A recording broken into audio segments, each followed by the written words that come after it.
সমতলের চায়ের রাজধানী পঞ্চগড়ের বাগানগুলোতে চলছে পুনিংয়ের কাজ। নতুন বছরে ভালো মানের চা পাতার আশায় গাছগুলোর মাথা ছেটে দিতে ব্যস্ত সময় পার করছেন শ্রমিকরা।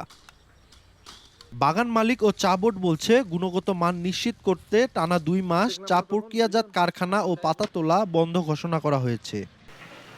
এদিকে গেল ২ বছরের বেশি সময় ধরে পাতার ন্যায্য মূল্য পাচ্ছে না মালিকরা।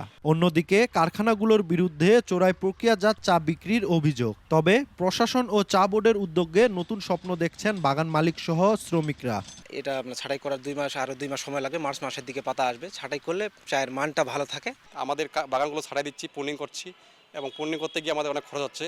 তো আমরা আশা করবো যে সামনের বছর যেন ভালো দাম পাই আমরা, এবং আমাদের উৎপাদন ধরে রাখতে পারি। গেল মৌসুমে জেলায় ১,৭৯,০০,০০০ কেজি চা উৎপাদন হলেও চলতি মৌসুমে তা কমেছে বলে জানান চা বোর্ডের আঞ্চলিক কার্যালয়ের এই কর্মকর্তা। অনেক দেরিতে বৃষ্টি আসছে। দ্বিতীয় কারণ হলো যে সবুজ পাতার ন্যায্য মূল্য না পাওয়াতে কৃষকগণ তার আবাদ দিতে ঠিক ওইভাবে পরিচর্যা করেননি। সবুজ পাতার বিপরীতে যে ফিনিশ প্রোডাক্ট হয়েছে সবগুলোই আমাদের রেকর্ডে আসেনি। ২০০০ সালে পঞ্চগড়ে প্রায় ১০,০০০ একর জমিতে বাণিজ্যিকভাবে চা চাষ শুরু হলেও নানা জটিলতায় তা ১,০০০ একর কমে গেছে। আর জেলায় চা পাতা প্রক্রিয়াজাত কারখানা রয়েছে ২৯টি।